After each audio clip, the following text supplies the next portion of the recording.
जय भीम, जय जोहार साथियों।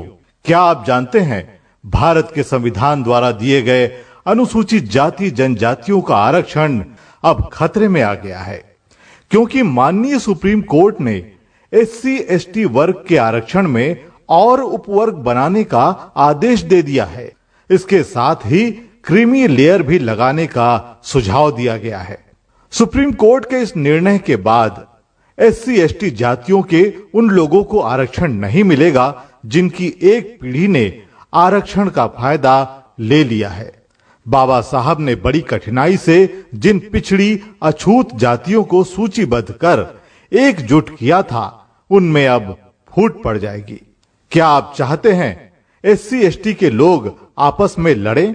क्या आप चाहते हैं कि आपके बच्चों को आरक्षण जैसी सहूलियतें ना मिले? अगर नहीं तो आइए इस फैसले के खिलाफ आवाज बुलंद करें और केंद्र सरकार से ये मांग करें कि एससी एसटी आरक्षण को संविधान की 9वीं सूची में शामिल किया जाए। इसके लिए सरकार तुरंत एक अध्यादेश लाए। आइए एकजुट होकर आंदोलन में सहभागी बने। निकलो बाहर मकानों से, जंग लड़ो बेईमानों से। भारत बंद, भारत बंद, भारत बंद। निकलो बाहर मकानों से, जंग लड़ो बेईमानों से। निकलो बाहर मकानों से, जंग लड़ो बेईमानों से। दलित हक की लड़ाई है, भारत में देखो छाई है। दलित हक की लड़ाई है, भारत में देखो छाई है। आवाज दो हम एक हैं, एक है हम एक है। आवाज दो हम एक हैं, एक है हम एक है। दिनांक 21 अगस्त सुबह 10:30 बजे। भारत बंद, भारत बंद, भारत बंद। जुल्मी जब जब जुल्म करेगा सत्ता के हथियारों से, चप्पा चप्पा गूंज उठेगा जय भीम के नारों से। जो दलितों से टकराएगा वो चूर चूर हो जाएगा। हम अम्बेडकरवादी हैं, संघर्षों के आदी हैं। बाबा साहेब के चेले हैं, भारत में सबसे पहले हैं। दलित हक की लड़ाई है, भारत में देखो छाई है। आवाज दो हम एक हैं, एक है हम एक है। जस्टिस नरेंद्र नाथ मित्तल के पुत्र जस्टिस पंकज मित्तल और पूर्व राज्यपाल आरएस गवई के पुत्र जस्टिस बीआर गवई का मानना है कि आरक्षण सिर्फ पहली पीढ़ी को मिले, उसके बाद वालों को नहीं। सुप्रीम कोर्ट के पूर्व चीफ जस्टिस वाईबी चंद्रचूड़ के पुत्र चीफ जस्टिस डीवाई चंद्रचूड़ का फैसला है कि आरक्षण का आर्थिक आधार पर वर्गीकरण किया जाए, क्योंकि आरक्षण का लाभ लेकर एससी एसटी की एक पीढ़ी धनवान और सक्षम बन गई है।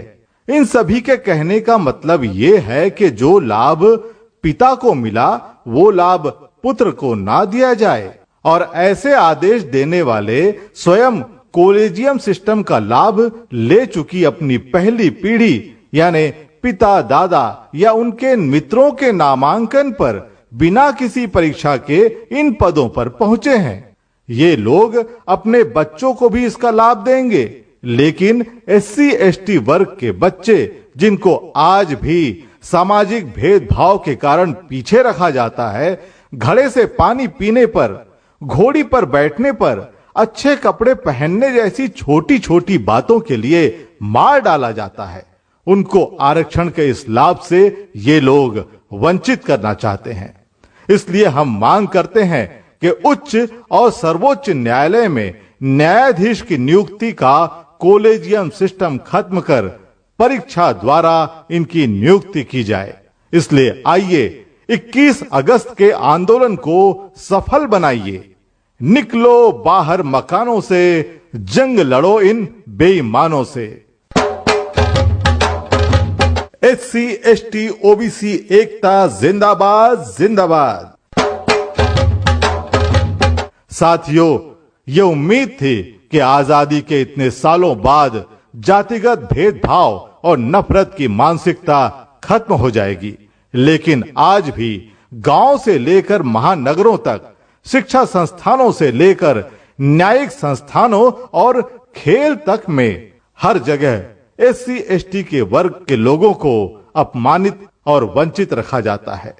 इस वर्ग का इंसान चाहे कितनी भी ऊंचे पद पर पहुंच जाए, उसे भेदभाव और छुआछूत का शिकार होना पड़ता है। मुख्यमंत्री ही क्या, राष्ट्रपति तक के छू जाने से मंदिर और मकान धुलवा लिए जाते हैं। यानी जब तक जातियां हैं तब तक भेदभाव भी रहेगा, और जब तक भेदभाव है तब तक जातिगत संवैधानिक आरक्षण भी जारी रहना चाहिए। इस वर्ग का इंसान चाहे कितनी भी दौलत हासिल कर ले, उसके साथ जातिगत व्यवहार नहीं बदलता। ऐसे में कैसा क्रीमी लेयर, कौन सा क्रीमी लेयर? ओबीसी वर्ग में भी क्रीमी लेयर की शर्त डालकर ओबीसी आरक्षण को लगभग शून्य कर दिया गया है। हमारी मांग है कि ओबीसी वर्ग के आरक्षण से क्रीमी लेयर की शर्त को समाप्त किया जाए। इसलिए आइए 21 अगस्त के आंदोलन को सफल बनाएं। निकलो बाहर मकानों से, जंग लड़ो इन बेईमानों से। एससी एसटी ओबीसी एकता जिंदाबाद जिंदाबाद।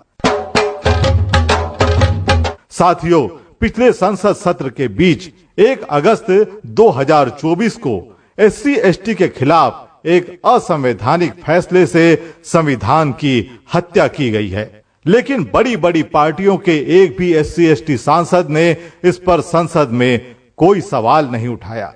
संविधान बचाने के नाम पर जीती हुई इन पार्टियों ने भी संसद में संविधान को बचाने के लिए कुछ नहीं कहा। आइए उन सांसदों विधायकों से सवाल करें कि वो हमारे वोट लेकर बेईमान क्यों हो गए।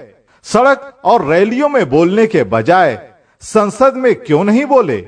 आइए इस आंदोलन के जरिए हम उन्हें संदेश दें कि सड़क पर नहीं बल्कि संसद में इस असंवैधानिक आदेश के खिलाफ आवाज उठाकर अध्यादेश लाएं, वरना यह साबित हो जाएगा कि संविधान बचाने का नारा झूठा था। तो इसलिए आइए 21 अगस्त के आंदोलन को सफल बनाइए।